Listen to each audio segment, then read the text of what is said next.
afternoon, everyone. Welcome to Tech Teach Session 2. Today we'll be exploring the fascinating world of cybersecurity. So my name is Danielle Keenan and I'm a Social Responsibility Manager at Kainos, which is a local digital transformation company.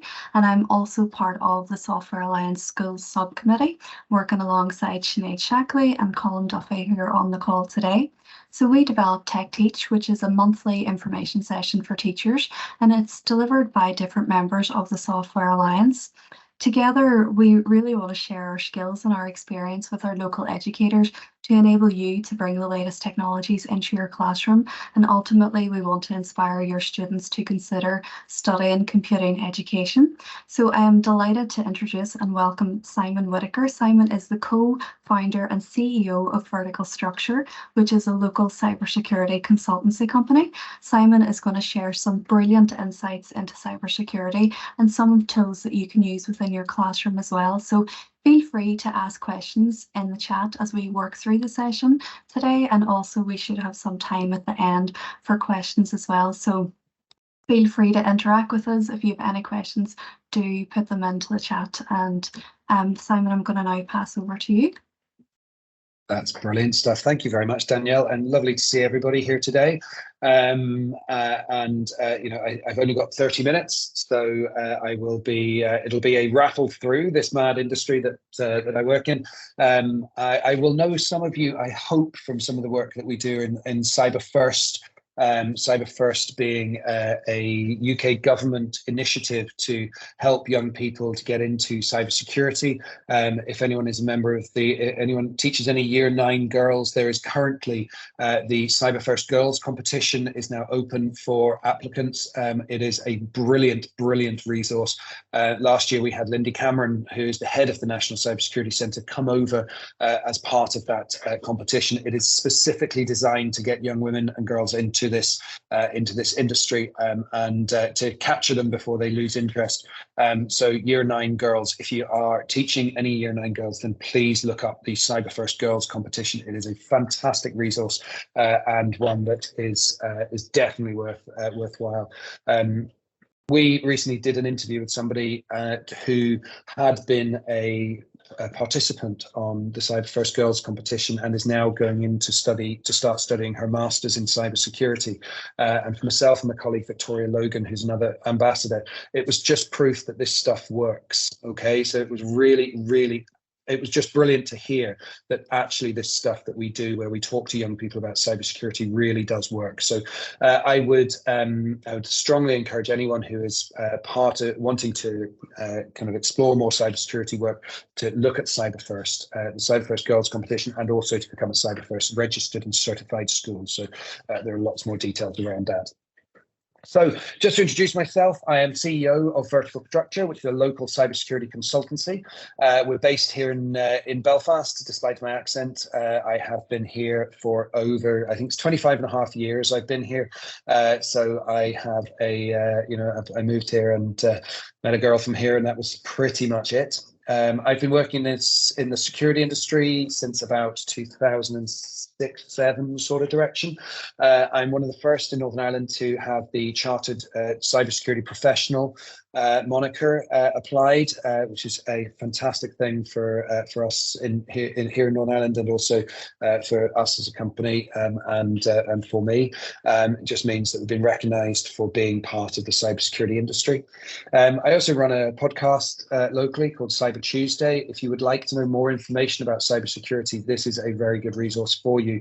It gives you lots of interesting people. So so far we've had the CTO of the National Cybersecurity Centre, the CEO we've had of the National Cybersecurity Centre. We've had solicitors talk about ransomware, instant responders talking about their jobs that they do to help organizations recover from cybersecurity incidents.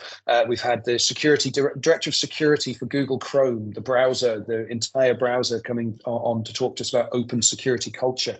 If you'd like to know more about cyber, it is hopefully a really useful resource for you. Just give you an idea about what we as a company do as well. We have a tagline of prepare, protect, persist. Obviously, that's, working in marketing, you've got to have a tagline, we were told. So we use that. For us, prepare is about training. We teach people about cybersecurity. Protect is about security and penetration testing. And persist for us is about helping organizations from a cultural and consulting side of the world. So where did I start? Well, I started off actually in a very different world. When I originally started working in my career, I started as a stage manager. So I was originally a graduate from the Royal Academy of Dramatic Arts and came over to Northern Ireland in order to start work with the Lyric Theatre. Very privileged to get a job there, and then realised rather rapidly after working there, I didn't like actors and directors very much. So I had to have a career change.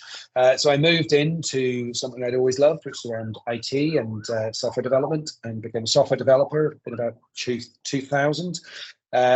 I started work with a startup that went bust after 3 months, but it wasn't my fault, I promise you.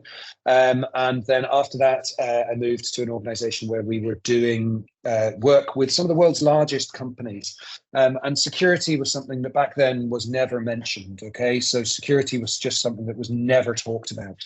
And it was very kind of bizarre that we were developing this stuff with some of the largest companies in the world, and no one ever mentioned the magic S word until we started work with a Russian oil and gas company, who they asked us, have you ever had a security or penetration test? And we said no, but we're very good at this stuff. Don't worry about it. I'm sure it'll be absolutely fine. 30 seconds into the penetration test, we knew we were in trouble. These hackers had got their fingers all over our applications, and it was absolutely busted beyond belief. Within 20 minutes, they actually had to stop their security test because it was so very broken. But for me, that was another career-changing moment. What we're talking about here is careers in cybersecurity. That was my moment when I realized that's what I wanted to do. So, I was able to move from software development because I knew how to create software, moving from a maker into being a breaker. And that for me was a really big and interesting step. It was really fun.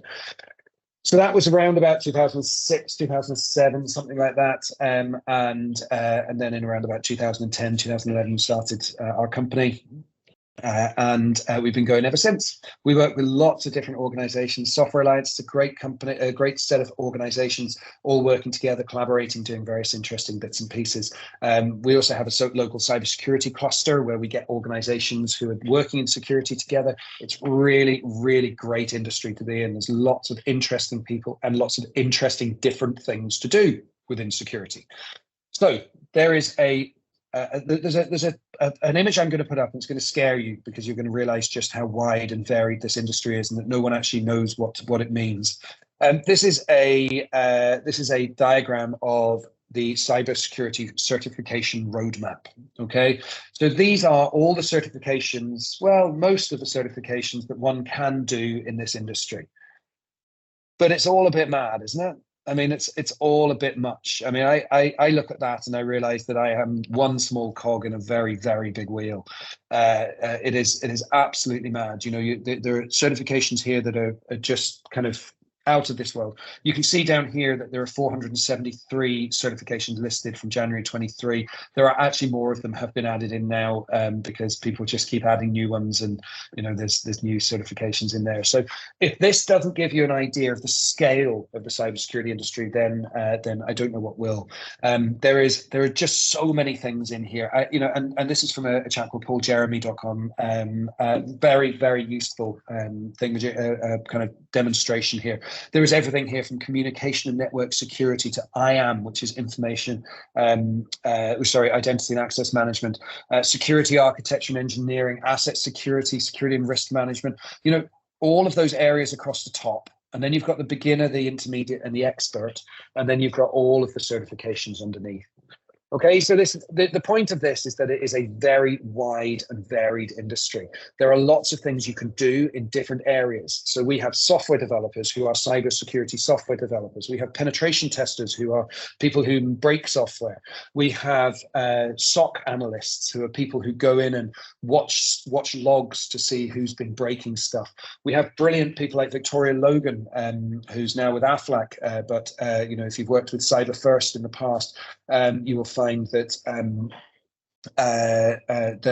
there are that she works in marketing and awareness in cybersecurity. So it's a whole different. There's so many different roles here, and there's a job for everybody. So there's a job for everybody. There are different sorts of roles and different sorts of things that you can do. I was fortunate enough a wee while ago to have a conversation with just at the beginning of the pandemic, actually, and there were two people who were going through a Microsoft Assured Skills Academy scheme in Belfast. One of them was a plumber and one of them was a ballet teacher. They both now work for Microsoft in cybersecurity, but in different areas. One of them works in cyber as a project manager, and the other one is a very technical cybersecurity analyst. That they're very different people and they're very different skills, but they are incredibly brilliant and just absolutely required in this world that we inhabit. So, from a careers perspective, there is everything and anything in here. Trainers, as in people who, need to go out and talk to people. So if you've got communication skills, there's pen testers who like to sit, tucked up in their offices, their home offices, and not talk to anybody for a day, for days at a time. There's also pen testers who love to go out and talk to people about what they're doing. We have all of these different careers and different areas that we can do, that's one of the most important things. You think when you hear cybersecurity, it's going to be lots of us techie nerds just sitting around talking about kind of grokking and nmapping and all this sort of silly things that we come up with, but actually no, it's not. It's a very wide industry. And it has impacts as well. This world has an impact. Cybersecurity is a really, really big issue for an awful lot of firms at the moment. Two examples here that we're going to talk about. So what we got here, we've got the pipeline, the Colonial Pipeline, which is a pipeline that runs from up here for New Jersey all the way down here to Houston, and it transports important oil and gas, I think primarily fuel, from one place to another. And then we also have the HSE. These are two examples that we're going to use. Here. In this case, what can we see? Well, we can see that the Colonial Pipeline was compromised, and unfortunately, what happened was that that meant that people started panic buying. So there was a real issue. There was a real impact because Colonial Pipeline was compromised. The company, that meant that they couldn't ship. They couldn't ship oil and gas. They couldn't ship the fuel from one place to another, which then meant that people started panic buying, which then meant that they had to do things like say, the US Consumer Product Safety Commission had to say, don't fill up plastic bags with petrol. We have a fantastic picture, I don't think I have it in this slide deck, of somebody actually filling up a plastic bag with petrol in the back of a petrol station. It's absolutely ridiculous. But that is the real life impact. The company got compromised. They were ransomwared, they were compromised, and it led to real life impacts and people putting themselves at risk. This is from an organization in America as well called JBS. JBS are a meat packing organization. They are one of the largest companies you will never have heard of. But again, they got compromised. And what did they do? Well, the real life impacts were that there were potentially a failure of our supply chain, redirecting livestock hauliers who arrived at plants with animals ready for slaughter. If it lingered for multiple days, you will see food service shortages. So that means that an impact from a cyber attack had real life impacts once again. It had a monetary impact as well, but I mean, who cares about that? That's just a bit of money, isn't it? But if we're getting to a stage where there are no, if we're getting to a stage where there are no, there's no food available in the shops, then that is a whole different ballgame. That is an absolutely different ballgame. So in this case, whoever attacked them paid £11 million worth of ransom, and they were able to get away with stuff. Anyone remember the HSE? I'm not sure if you're able to give reactions or not, but if you can, I remember the HSE crisis that I believe was in again during the start of lockdown. HSE, obviously the Health Service Executive in South, they were they run like the NHS in the UK. They run the health sector. Now, they were compromised. There was a cyber attack on their organization. They were ransomware. And we can find in here that actually this caused a massive issue. It actually impacted people who were trying to register, for instance, for a medical card or use their medical card services, which is what they use for paying and using the resources for the HSE. It had issues with the fact that they didn't know who was booked in for appointments, who was ready for kind of chemotherapy, and who was there for various kind of appointments. It's again these real life impacts of what we can see here. But what's really interesting is when you look at the history of this, is that this is less of a surprise than one would imagine. So we look at this, and this is actually taken from the HSE's annual report and financial statements from 2019. So this is before the attack.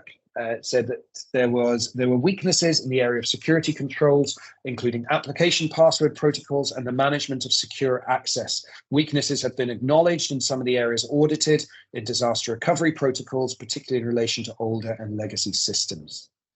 Oh, I mean, that reads pretty damningly, doesn't it? That reads like they knew there was an issue, and it was known that there was an issue. Then there were questions from the board to the CIO and others, and the CIO confirmed at the time that necessary controls and mitigations had been reviewed in light of the warning issued by Interpol concerning a global alert. They also had 46,000 Windows 7 devices which hadn't been which weren't in support from by Microsoft at that particular moment in time. So what we can see is, again, this had real impact. People weren't able to access medical information. There were tweets going out from the HSE saying things like, if you work for us, please don't turn your laptop on and come into the office, please. That would be, that's what they needed people to do. So, again, these real life impacts. The Electoral Commission, very recently, in the last couple of months, the Electoral Commission, they weren't able to know conclusively what information had been accessed. There's been talk about, kind of the voting system being compromised for a long time, about what would happen if it was compromised. And unfortunately, I think we're starting to see that starting to take place. As far as I'm aware, the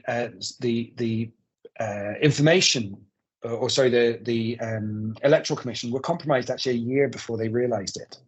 For a whole year, they were compromised, and they didn't realise that bad things had happened. So we can see again that there are these, these issues, these security breaches, and they have real life impacts. Okay, so what we do in security, in cybersecurity, really does matter to people in the real world, and hopefully some useful examples for you to be aware of.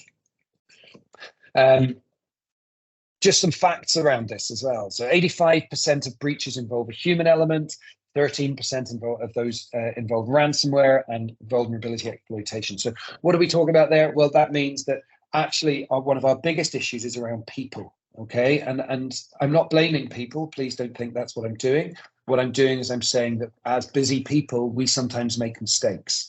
And we have to be aware and assured about what we're doing with those on the internet, on the internet, and what we're doing online. Okay, so we need to be aware, and we have to be aware that this isn't necessarily just a technology problem. That this is actually a problem for all of us. This is a problem for us as people as well. This is a slightly older figure, but 82% of British firms confirmed that as victims of ransomware, they had paid hackers in order to get back their data. That's quite a significant amount and pretty good payday for the bad actors as well. If you're involved in ransomware, that is a pretty good likelihood of getting paid if you were to attack a UK firm. The global average was 58%, so people in the UK were more likely to pay. And the average downtime a company experienced after a ransomware attack is 21 days. So again, those real life impacts. So as a company owner, if your students were going into running a company and they have a ransomware attack, then it is quite possible that their company will be down for a significant period of time. So I also like to think about the difference between real life and the movies, because we sometimes get people talking to us about what does a penetration tester look like, or what does someone working in this industry look like. And I don't know if anyone's ever seen this movie. I don't know if you can put in the chat. Has anyone ever seen this film? If you haven't, then I would stop exactly what you're doing immediately. Go and buy it or watch it on Netflix or Prime or whatever it is you do. It's a movie called Hackers, and it is the single greatest hacking movie known to mankind, known to the world. It is absolutely fantastic, and it bears absolutely no resemblance to real life in any way, shape, or form. But it is a fantastic hacker movie. We also have Superman 2, another great hacker movie where Richard Pryor makes a good load of money by stealing stuff. We also have stock images like this. So this stock image is actually called Teenager Breaks into Bank, I believe it is. This is again designed to show what the real world is trying to portray, but actually it's less like the person on the left and more like the team on the right. The ransomware actors, the groups that we're working to kind of compete with, are less like a group of, are less like somebody sitting upstairs in their bedroom breaking stuff, and absolutely more like a group of software developers looking out to try to break our systems. Okay, so we are looking for people in our industry who are able to work as a team to combat the bad actors, the team that we see there. The reality is that they look and operate, that these bad actors look and operate like a software company, that they have development teams, marketing departments, customer onboarding, they have users, they have ticket management. So when you do get compromised, you get to speak to somebody who can help you and sort you out. These bad actors, they are an industry, and they are making an awful lot of money. I always like to just give a bit of an example of some of the things that can cause hassle. So in this case, this is a screenshot from the dark web, and it shows how there are essentially people's hard drives for sale here. So this is a screenshot of a marketplace where for $10 you can buy access to this person's computer, which has access to 3.co.uk, Dropbox.com, Amazon, Lloyds Bank, all of those fun bits and pieces. Okay, so again, real life impacts on real people. This is somebody's real machine that is being sold access to on the dark web. How it can ruin your day. Well, there's a few ways in which your day can be ruined by cybersecurity issues: encrypting all your data, leaking your corporate information, internal systems becoming compromised, leading to loss of income, investigations, fines, and loss of reputation. And untested backup and recovery procedures will make this an awful lot tougher as well. So yes, there are a lot of potential ways in which this can cause you issues. So I'm going to skip by this. One of the areas I wanted to kind of focus a bit on was around penetration security testing, and one of the things that we can really see here is that there is a very technical element to some of what my team do. For instance, we have a brilliant person called Michelle who runs our penetration testing team. She's an exceptionally talented penetration tester, and her job is to break things, but it's also to talk about how she broke things. So it's about the communication side of things. And that's a really, really important part of what she does. So it's not just necessarily about the techie side of it. It's about the techie side of it and the communication side of it. So I would absolutely positively encourage everybody to have an investigation of some of these careers that we've got here.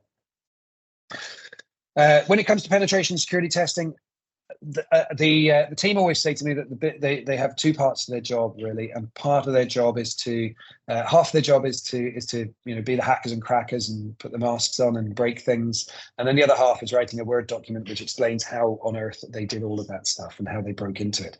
And that is that's part of what they do. So you have to be able to communicate effectively, you have to be able to write effectively, and you have to be able to create kind of good stories. In order to do that, there are a couple of different resources. So I'm going to demonstrate one just incredibly rapidly here. All I'm going to do is I'm just going to demonstrate how to break into a website. And this is a free and open source website that anybody can access. You can use this as part of your teaching if you want to. There are full walkthroughs for this. I can give you details of it.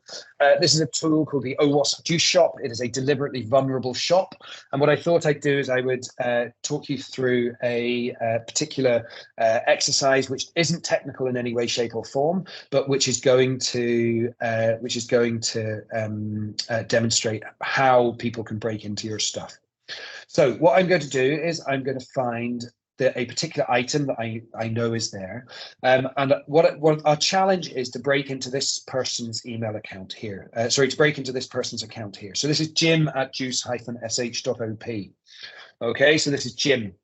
There's a clue to his identity when it says here, it looks so much better on my uniform than the boring Starfleet symbol. So we remember that. We'll think about whether we have a possibility of understanding how to break into his account in a minute. So let's click the forgot your password link. And what we'll do is we'll put in his email address, which was jim@juice-sh.op. And then what we should be presented with is a security question. Now, their name's Jim, and they talk about their Starfleet symbol. Does anybody have any notion what that might be? Anyone know who Jim might be? If you don't, then it is James T. Kirk from the Starship Enterprise. So it's a Star Trek reference. What we can do in this case is we can find out James T. Kirk. We can go to their Wikipedia page and we can go to brother, and we can find that James Kirk's brother, George Samuel Kirk, is first mentioned in this area. We can put in their middle name, we can put in password, put in a new password here, and we can change Jim's password there. Okay, so what we're seeing there is an actual compromise of somebody's account because their security details were compromised, okay? So it's not technical in any way. All we've done there is we've reset their password by knowing the answer to their security question because they are a public figure, okay? So there are very many more technical items around that, including things where you can go and go and have a look in here, check out the boring terms of use, and then download some interesting files, and you get really kind of techie about it all. But you see, when you're working with young people, being able to explore some of the non-technical sides of things can be a very, very useful thing to be able to do. So that's a free resource that you can use to help educate and teach young people about cybersecurity.